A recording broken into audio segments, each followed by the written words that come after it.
Before the story begins, I'd like to ask you to subscribe and like. This will help the channel grow.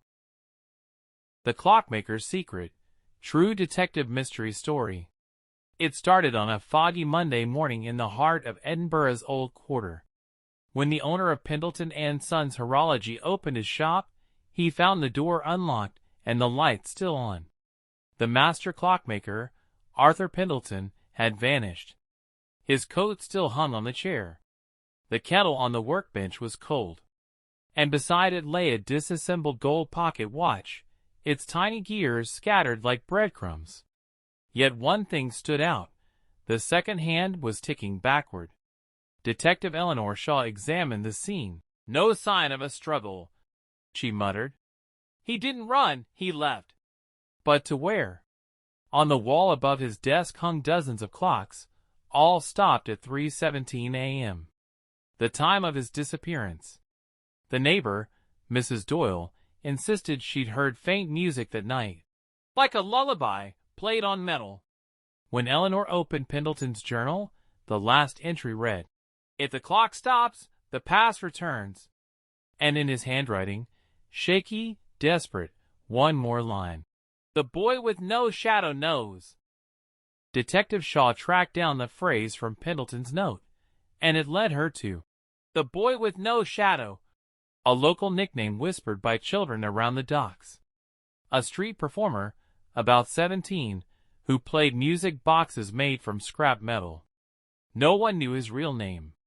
She found him near the harbor, playing a tune that matched Mrs. Doyle's description, metallic, hypnotic, eerily beautiful. "Arthur taught me how to hear time," he said quietly. "But then he started hearing it answer." He gave Eleanor a small gear with engraved initials, AP. "When he left," the boy continued, "he said he was going to fix the clock beneath the city. I thought he was joking." Under the lamplight, Eleanor noticed the boy's arm casting no shadow. Not a trick, just darkness refusing to hold shape. He smiled faintly. "If you want to find him, follow the ticking when the world is quiet." That night, in her flat, Shaw woke at exactly 3:17 a.m. And from somewhere far below the city, she heard it. Tick, tick, tick. Eleanor followed the sound into the underground tunnels of Edinburgh, remnants of the old city buried beneath the new. The deeper she went, the louder the ticking became, rhythmic, mechanical, alive. Her flashlight caught glimpses of murals, clocks, celestial diagrams, fragments of Latin phrases about eternity. Then a chamber.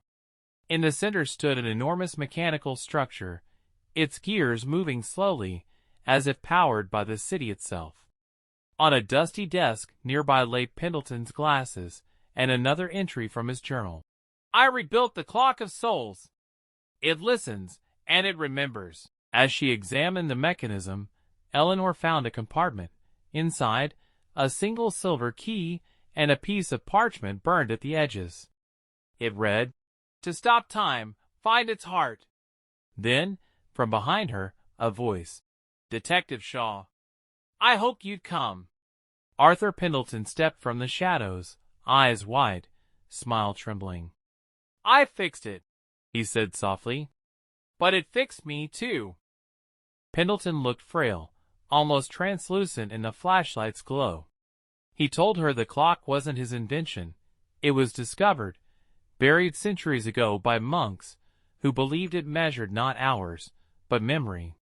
"It takes from you," he said, "a moment of your life each time it turns, and gives you one from someone long gone."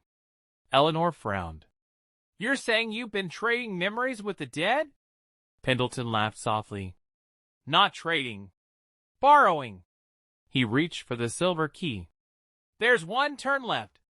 Enough to restore what was lost." But as he inserted the key, the gears convulsed, grinding and shrieking.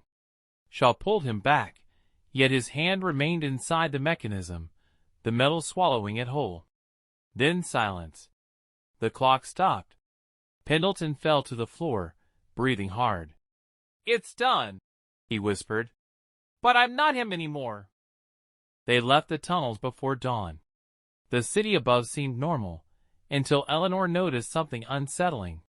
The clocks in every shop window all read 3:17. Pendleton, pale and trembling, muttered, "It's still moving. Time's trying to rewrite itself." He clutched his pocket watch, now ticking forward and backward at once. As they walked, they passed the boy with no shadow. He stared at Pendleton with sadness, whispering, "You shouldn't have fixed it." Then, like mist, the boy faded away. Eleanor turned to Pendleton, but he was gone. Only the golden watch remained, resting on a park bench. Its ticking slowed and stopped. Later in her report she wrote, "Case unresolved. Subject possibly deceased or displaced." But she couldn't shake one thought. The second she touched the watch, her reflection in the window hesitated half a second behind her. Weeks later, the shop reopened under new ownership. Eleanor visited, out of curiosity. On the counter, the same clocks, polished, shining, all ticking in perfect unison. The new owner smiled. "I found a note under the floorboards," he said. "From Mr. Pendleton." He handed it to her. It read, "Time doesn't stop when you disappear. It just finds another face to wear." Eleanor looked around the shop and froze. Every clock's reflection in the mirror showed not her face, but Arthur Pendleton's, staring calmly back. The new owner turned off the lights. For a split second, before darkness swallowed the room, Eleanor heard it again. Tick, tick, tick.